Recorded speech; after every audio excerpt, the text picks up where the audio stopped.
Uh, so the roundtable discussion is on revolution of our commercial workplaces. My name is Cesare Andriano, and I'm going to be the moderator of this webinar. I'm the building sector lead for AECOM in the Benelux, where we design and deliver workplace strategy, corporate solutions, and large capital projects. With me today, we have Ming from Cushman and Wakefield. She's a global account director, global occupier services in APAC. Good afternoon, Ming Lee. Afternoon. We have also June Cole. She's director for the workplace sector at AECOM. She's a workplace strategy by trade and brings 20 years of experience across Asia, Europe, and America. Good morning for you, June. Hi. Hi. And Simon Raker is director, head of workplace strategy at Savills. He brings 30 years of experience in workplace strategy and design. And I think you join us also from Asia today. Yeah. Good well, morning. Good afternoon.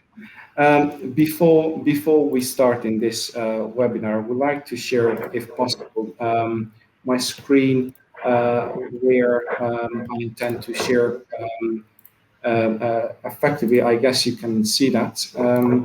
The future workplace, just a very small introduction of how AECOM sees that. We all know that the workplace environment is evolving, and key aspects that have enabled the evolution has been mainly the technology. But we had a very important disruption factor that has been COVID recently. And we feel that COVID has set in motion the larger work from home pilots now more than ever. And also has enabled future of work to be focused on humanity. Before we were in headquarters, interior private offices, universal private offices, and assigned workplaces. And what we feel is the tendency that will be the workplace of tomorrow will be of a fully shared, agile environment with sit, stand, desks, and neighborhood environments. The future of work at AECOM is felt as an important. It will be based on 4 pillars: the journey, the worker, the concept of work, and the place. The journey is something that has changed from a binary model to a multi-destination, from home to office to also other places where we could be working, such as coffee shop or shared office. The worker, the concept of work, and the places are going to be part of today's discussion, and therefore I will stop sharing my screen and discuss with you how we feel about this 3 topic. So let us start with the worker, and the way we see that is that in 2050, although the world population will increase, your population could potentially stagnate around 500 million people, and we'll lose 49 million people in work age in the 2064 age group. So what does this mean for the future of work in Europe and globally? Maybe Simon, you want to give your view? Sorry, Cesare. We have a comment from somebody who said that they are seeing the chat from Arnis, who's saying that he's seeing the chat, but he's not actually seeing the panel or actually being able to hear anything. Okay. So could we give it 1 second, or do we just want to keep going? Yeah, we can wait. Don't mind. Sounds like somebody's typing in the background as well.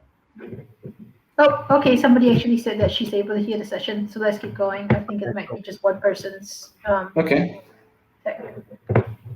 Okay, so I think that's a really good question. I think what we're seeing with the pandemic is a real sort of shift in the way that we work, as much as the workplace itself. And I think when we think about sort of I guess the demographics, in talking to our clients, both here in Asia Pacific and then further afield globally, we're seeing some really interesting trends coming through from those different demographics. So, for example, the younger generation, who you'd sort of see as digital native, very much, I guess, sort of akin to sort of working remotely as we are doing all at the moment. We've just gone back into like a kind of soft lockdown here in Singapore.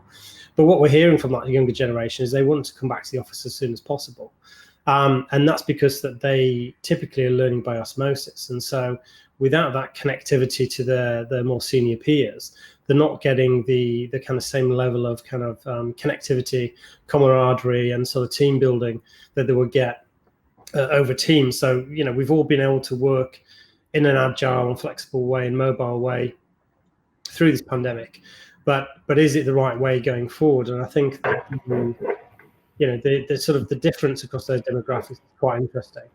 And I think that it's interesting, one of your slides there, you talked about the neighborhood planning of workplaces. One of the things that I'm sort of seeing, particularly out of Europe at the moment, is actually people now looking at these kind of hub and spoke scenarios where they're reducing the size of their corporate, regional HQs and moving into either a membership-based third space solution. So for those people who can't work from home or don't want to work from home, I've got 3 young kids, so it's difficult for me to work from home at the best of times. To sort of going out and working in the neighborhood itself. And so we're actually seeing, I think, a rise, particularly in places like Spain and Portugal, a real kind of sort of resurgence of kind of community-based sort of working actually out in the community. So some of our colleagues in Savills over in that region are actually getting together and meeting up and sort of forming their own little kind of community sort of sessions, be that in a membership-based solution or in a third space that they're sort of finding, that it's a coffee shop or a restaurant, or even taking in turns to go each other's houses and sort of trying to keep that sort of the thing that's missing during this pandemic is that sort of connectivity with your colleagues. And so, a couple of our colleagues have started sort of like getting people around to their house. They're doing a sort of half a day's work, then they're cooking lunch together, and then carrying on working in the afternoon, and then sort of breaking off. And then next time it's somebody else's turn. And we're sort of seeing a lot of feedback from big corporate occupiers in particular, who are very concerned at bringing all generations back to dilution in I guess in the brand, which ultimately for some organizations is completely, it's at the center of everything that they do. And so I think that's I think we're going to see a real shift in where people work and how they work, and I think it's going to be driven by the change in work. Because again, just your few slides on the history there, very much the way that people have worked in an office hasn't changed for 100 years, but it's changed this year. And I think that whilst technology has been changing rapidly over the last few years to allow mobility in an office to move around and do that work, I think for the very first time we can truly change the way that we work as well as where we do the work. And I think that's fundamentally, from my perspective, very exciting, because designing offices for 30 years, they've all been a variation of the same theme. They've all had the same DNA, but for the first time now, we've actually got an opportunity to do something completely different. Ming Lee, what do you think about that? I think I can't agree more, Simon, because I just came out from another panel, or rather not panel, it's just kind of a discussion, and there's a case study. You kind of look at it is workplace is here to stay.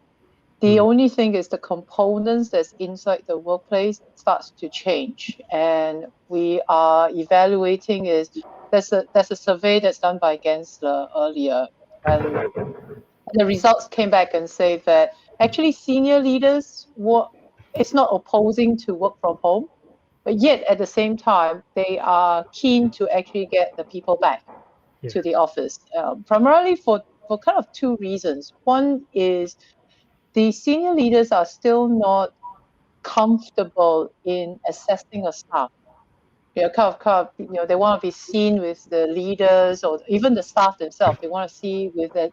They want to be seen, right? They want to be seen and to demonstrate that I'm there to contribute.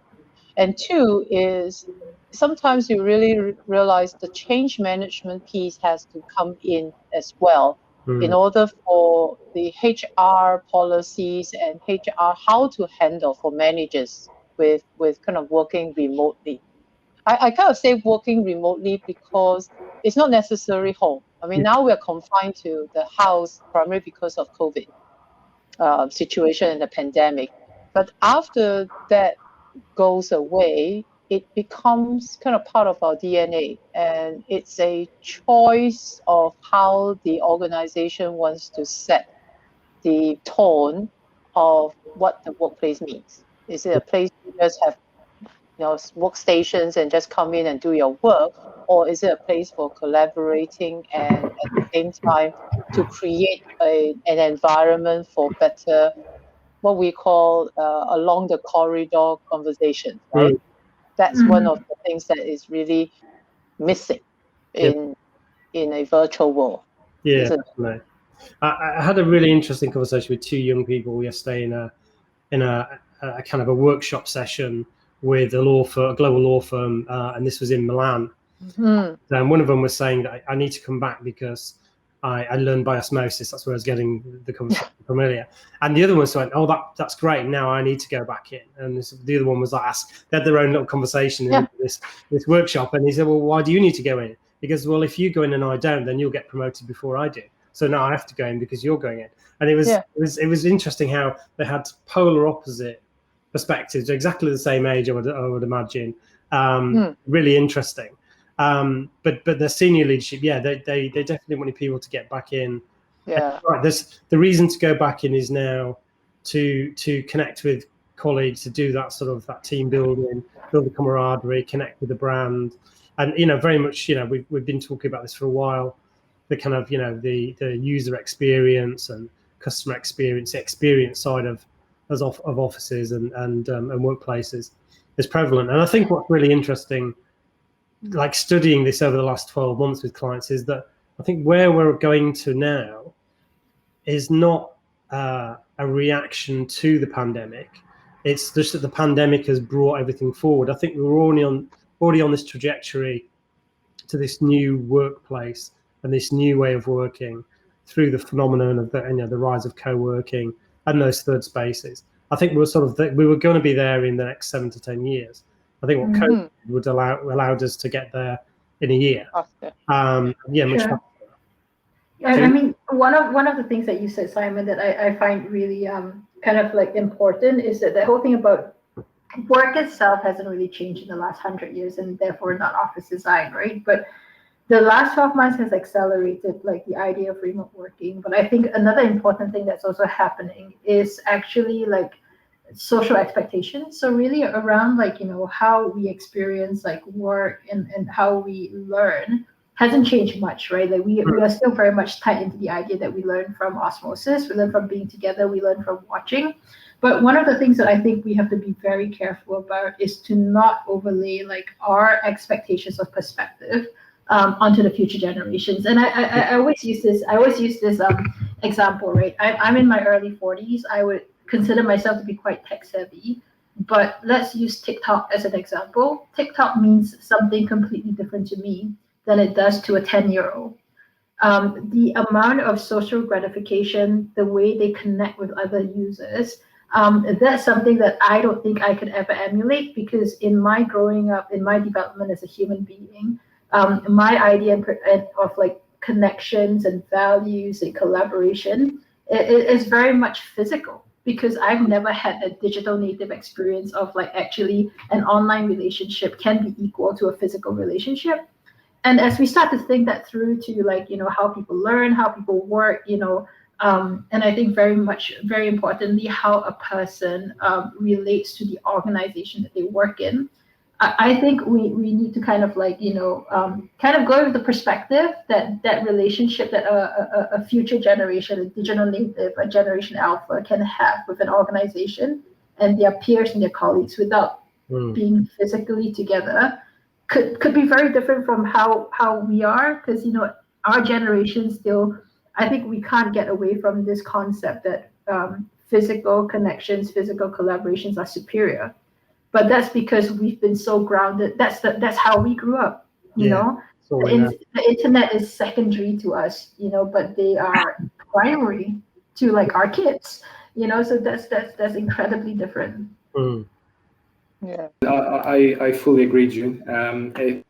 It's in the perspective is changing depending on the age of the user and the need of that. Simon, going again to this pillar of the worker, a lot of companies are going into diversity and inclusion programs. How do you feel these programs are changing the way we experience this journey of working? Is there any difference from what we've done so far? Yeah, there's real differences across regions. I think that some regions are much more advanced than others. Certainly if you take Asia per se, I think like we're sort of a bit further forward thinking in that sort of thing, whereas I think Europe's sort of lagging behind a little bit. And then it depends where you are in Europe, Western, Eastern Europe, even some developed locations. I think there's still some mileage to go yet, similarly with North America and Canada as well. So I think that it appears to me that everybody's really, I feel like at the beginning of the journey. I think that everybody, like particularly in the last 12, 18 months, has really taken it on board and started to, I've seen, we've had a diversity and inclusion sort of policy for a couple of years now, but I've really seen that being ramped up and action being taken and implementation being made globally as an organisation. Obviously, almost 40,000 people. I think a big machine like that takes a while to get going, but we've certainly seen a lot of changes across the regions, and I would say that we were leading from Asia, and Europe took on, and then America was probably the last frontier for us. But I think we've still got mileage to go as well. Melanie, I read in your bio that you have also experience globally in the US and Asia and Europe. What's your view on this from your perspective? I think very much is catching up, right? I mean, there's more attention given to diversity and inclusion from the activities, positive and negative. Yeah, I mean, you have activity or events that is kind of world platform that is causing everybody to frown, or you kind of have to be careful of what you say. And I think it's not just only diversity and inclusion, it's also the topic of sustainability. These are kind of key items or topics that we will not be able to shun or play lip service to in the way we actually embrace a workplace, because that's demanded. It's what June says, right? The people that are growing up, or the younger generation that's growing up, they are very passionate about this. They choose companies because the company is sustainable. They choose because I want to associate with the right values to the company. And so it's just it's just the speed in which these are being caught on in the different regions, right? So I would, if you want me to kind of put a timeline, I would say probably kind of the driving force would be kind of coming from the US, because it's just kind of that superpower that will make things more real. Asia Pacific, I think, is very diverse. It still takes a long while, because I think we can't even get some of our political stability in some countries. And so once these countries are more stable, they start to have their own baseline being resolved, that's when they start catching up. But the tier 1 cities or countries that are in Asia Pac is kind of jumping onto that world level of diversity and sustainability. I mean, you can not just internally as an enterprise of an occupier. Landlords are also driving that, and it is a world topic on it, right? So we can't kind of hide under the sand like an ostrich and say, yeah, it will not happen during our lifetime. It will happen, and as real estate professionals, this is something that we have to really embrace and talk about it in what we do and how we do things. That's kind of my views across the world. It's just a matter of time. I think that's a really good point. I mean, just to the original question, I think that sort of the sustainability and wellness is like far ahead in people's minds than diversity and inclusion. I mean, certainly, like I've been interviewing a range of people for a number of roles in the last sort of 3 weeks, and 2 or 3, let's say younger people, they're probably in their mid to late 20s, but they're younger to me. And you know, one of the first questions they were throwing out there was, what's our net zero plan? What's our sustainability plan? How do we turn away clients who don't have the same values as us? All of the, what's our plan for wellness? What are we doing to implement in terms of making a COVID safe return to the office? Like so many questions, and that individual was obviously interested in the salary, of course, we all are, but they definitely put those things above the salary and the bonus. They were wanting to join a firm who was actually going to make a difference. And, the way that they were pitching it to me was like, Savills is a global real estate firm. You're involved in every aspect of real estate, from facilities management to tenant rep to, landlords, developers, building, architecture, the whole thing. So you've got a huge responsibility to try and push these agendas and make a difference in the world today. And I thought that was, really, fantastic. I mean, to have somebody like that on the team and somebody who's really passionate about that, is great for the organization for sure. And Simon, I guess also the people will be joining, are interested also how the office will look like, and what kind of facilities. So connecting to this topic is the other pillar that we identified is the place. And I'll go to June. June, has the last 12 months changed what occupiers expect from the landlords? And if so, to which extent? Yeah, I don't think that the last 12 months have changed, but what occupiers expect. I think what it does is put a lot of emphasis on things that are already kind of like bubbling under, right? So one of the things that we've already seen, and I think it varies from Europe to Asia, but one of the obvious things is lease terms and flexibility of leases. If you look at somewhere in London, for example, 5-10 years ago, people were still talking about 10-year leases and 15-year leases, and very quickly now that has changed into 3-year leases, 5-year leases, and even then, if you can't get that from a traditional landlord, then people are looking at the flex office space. Can you do a month-by-month subscription and cancel as you can you flex up, flex down? So that whole idea of flexibility, I think first, before we even talk about how nice the office looks and the experience and everything, I think from a business prioritization point of view, lease flexibility is incredibly important, because one of the things is that if organizations continue to change and transform at the rate that they do now, they would need that flexibility in terms of how they actually support, their employees to be doing the best work.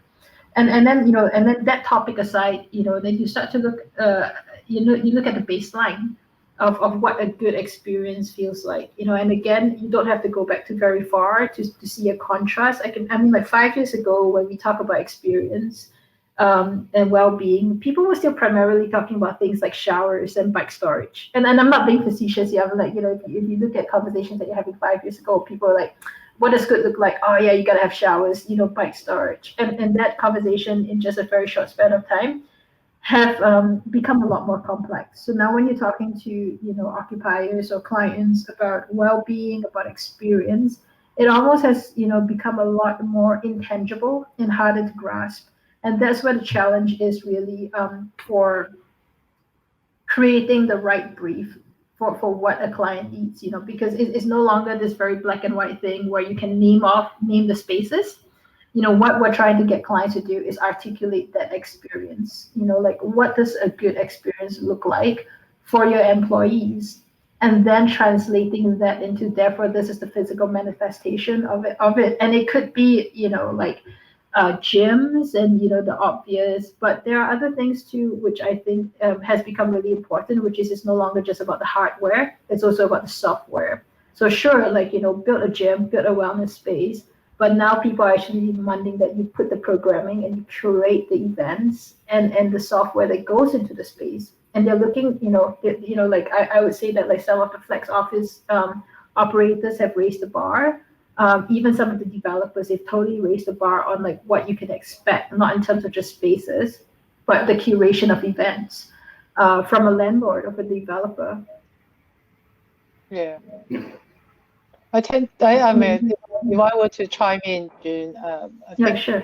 The landlord's landscape has also started to evolve, whether it is in Europe, US, or Asia Pacific. Now, there's actually this trend moving, as we've all discussed about it, is that real estate is no longer an asset; it's going to be taken in as a service. Right. So if you think about it, the minute you just shift that word from an asset to a service, the whole thing that you design around the property, the building, is going to be different, because you put the consumers or the customer in the forefront. What do they look for?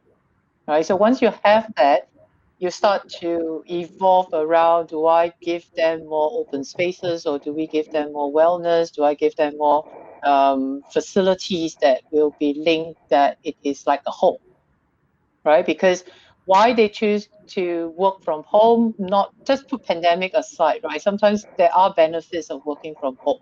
There's convenience, there's actually accessibility. So how do we bring the home concept to the office? Right, so it's kind of food for thought. That's kind of one of the consideration that you will have. And then secondly, from the occupier standpoint, it's really, to me, is when you are dealing with your portfolio, especially you have properties across the world, across the different cities, it's about a portfolio strategy. And within the portfolio strategy, you need to make sure there is the mitigation of risk. What does that mean? Mitigation of risk is not just about your physical space. Like June has said, the risk about holding too much space, the risk of not being flexible.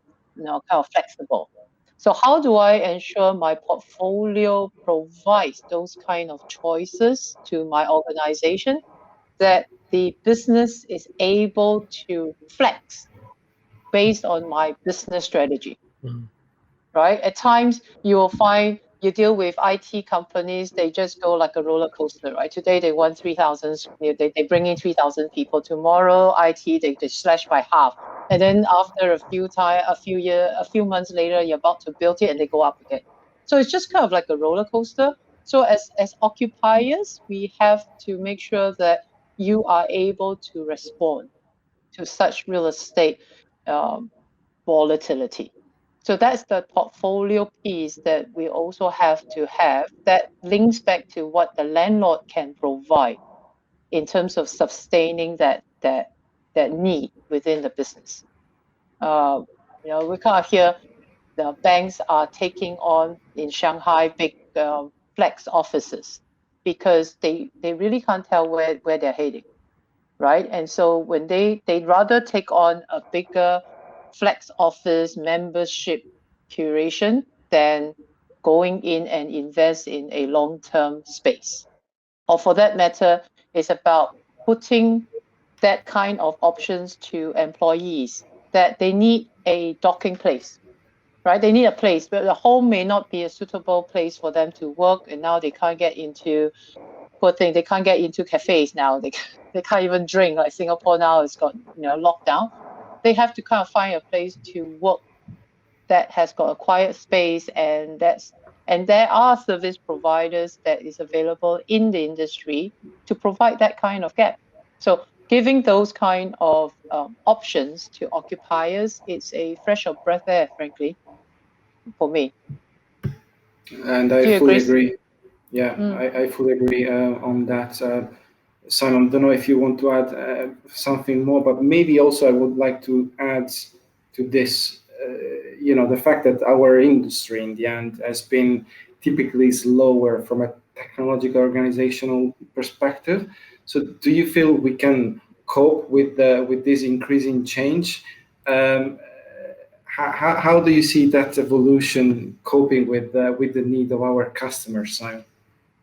Yeah, I think that's a really good question. I mean, definitely we've been, as an organization, scrambling, and I would say best word, for the last 12, 18 months.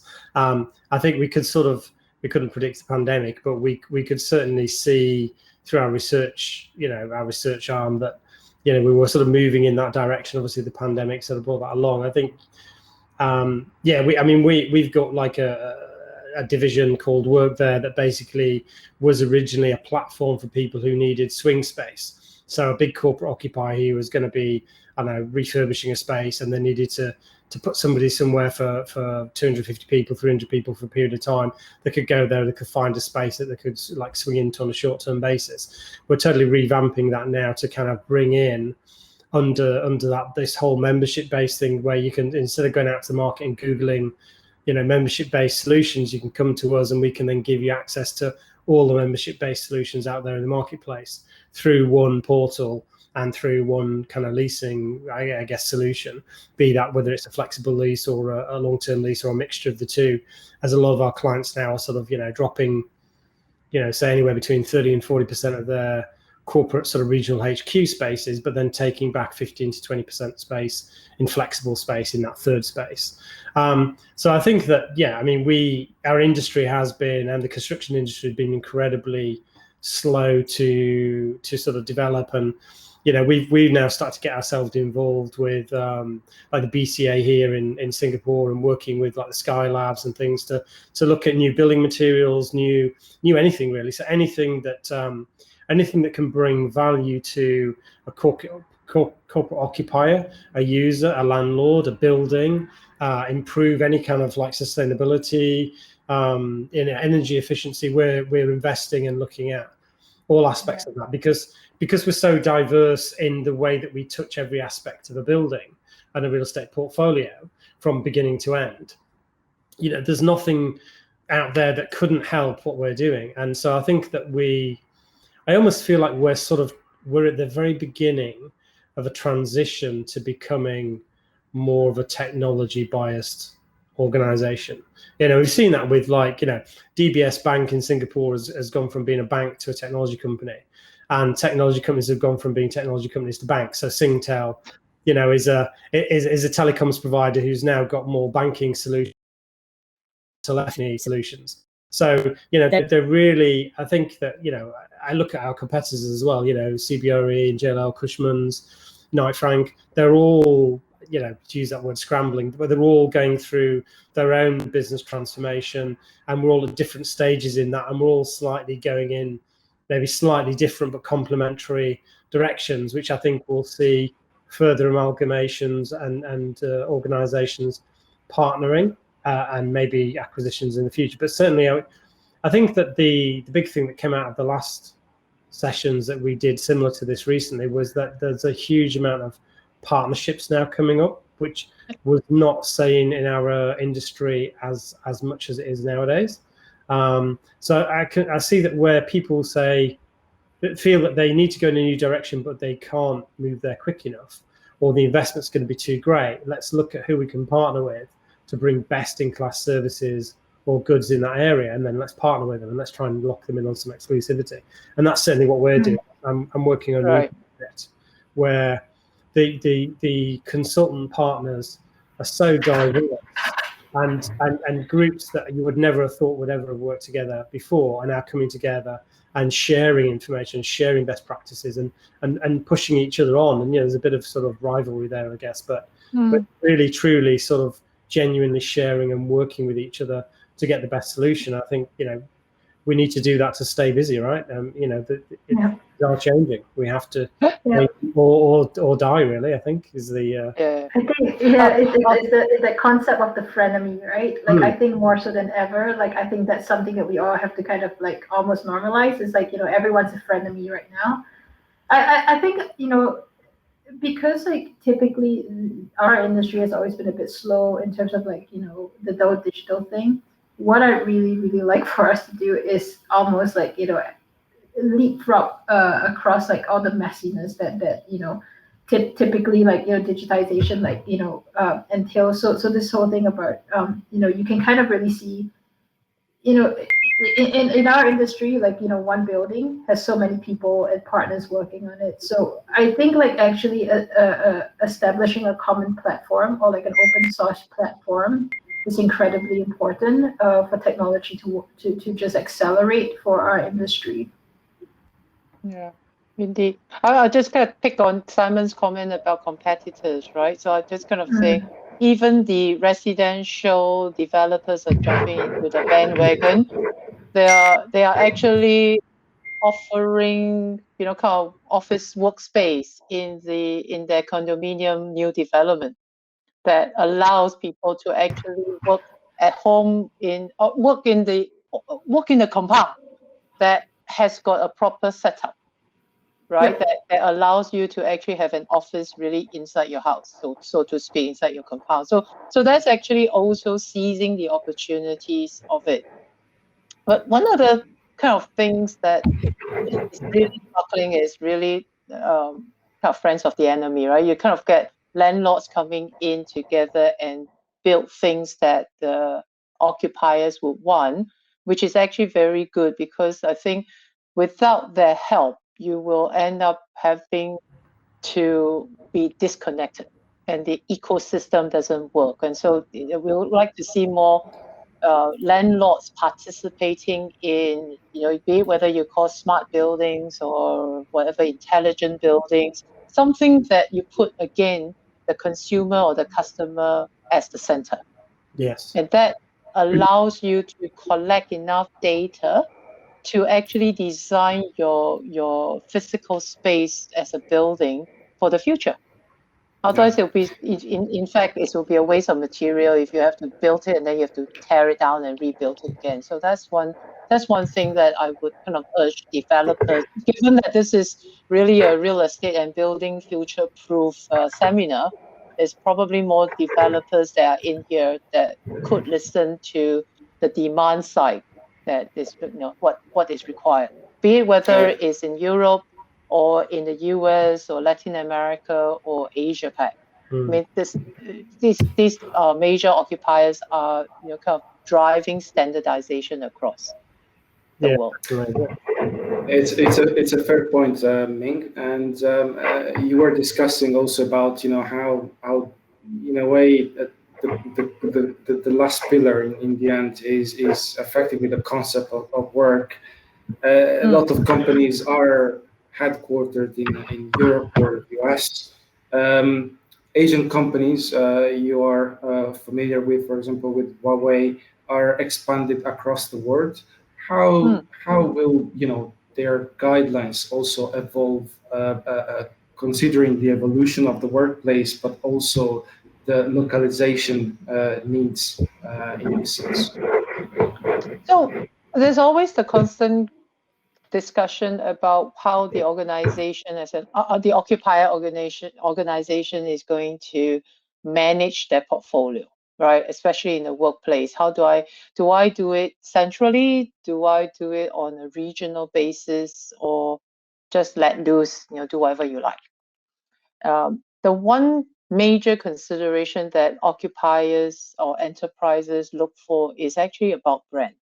I mean, I think brand is a very critical piece of consideration we have to install or instill. Because you take, for example, a McDonald's, a Starbucks, or a IBM. You go in there, you will see the culture, from the office, from the brand, from the logos, from the way it's actually built up. MasterCard having their designs as a technology firm or a banking firm, they have to actually exuberate that culture through their workplace. Now, the only way you can do it is actually through a formal standardization of what to have within your organization. Now, the question then lies is how much control you want and how much control you don't want, and how much control you give to the local business to reflect the local culture and the local flavor of the company. I talk about the 70-20-10 ratio, right? In terms of how it's being applied that you could consider. So 70%, because if you are a company that have got multiple locations, you can start off with doing different things, because if you're a startup company, you can start having you test, right? The different shapes and sizes of the design, but eventually you'll come and land on a certain formula. And that probably defines that 70% of what you want that your organization outside your headquarters should look like. Then when it gets down to the implementation into regional, you give them the 20% of regional flavor, right? You reflect it, whether it is Japan, is it Amsterdam, is it UK, or is it Germany, or for that matter, Brazil. Then that 20% gives you that flavor of that region. And then the balance 10% is free play. Now, we talk a lot about employees, individuality. You need to have a presence as a voice. So that 10% allows you to flex, and you can do whatever thing you like. But the whole thing, when they all are together, it still looks like the brand that you want for your company. Now, some may argue to me, oh, it's not 20, it should be 10, it should be 50%. It doesn't matter. As long as you have that concept, then the guidelines will be adhered to, and the workplace will be, it's useful, because for designers, for consultants, for builders, they know how to build it, and speed is also important, right? You want to grow, you need to have some standardization. And that's why I see that you will have to have that flexibility in it when you are thinking about putting certain guidelines around. Now, you asked me, Cesar, about Chinese companies. Chinese companies is no different from a Western company. They just happen to come from Asia, right? China, for that matter, or any other big conglomerates in Thailand or in Indonesia. But they have their own culture that they bring along to the different regions. Just like when the US comes over to Asia 20 years ago, they bring along what they think they want to have. I gave an example earlier is, when Westerners come over to Asia, they want to eat bread. They want to eat pastas. When you have a Chinese company that goes overseas, what do they ask for? They ask for rice. If you take that, oh my God, they are so different. Why are they being difficult in Europe when I only serve pastas and not rice? That's when you start to think, actually they are not. They are who they are. It's just like when I went to the US 20 years ago, and I didn't realize that they were behaving like that in their home country. When they were in Singapore, I thought, well, they're very difficult. But when I went there, and suddenly, bing, it's like that wow moment, aha moment, right? And that they are who they are. So what we do is, we talk about inclusion, diversity, standards, culture. We just have to bring the acceptance of who they are, and then you make the changes along the way. Yeah, indeed, it's a key point, and I really love the ratio that you gave. I guess that would be applicable to different companies in different ways, but it's a very good point. Well, time is up. It's already 45 minutes. I wish we had longer. We had a few other questions also from the audience. Unfortunately, we are not able to cover all of those. So I would like to thank you for your time today, and wish you a good night or a good day for you, June, as well. Thank you. Well, thank you. Thanks, Cesare, for inviting. Thank you. Thank you, everybody. Bye-bye. Thank you. Bye.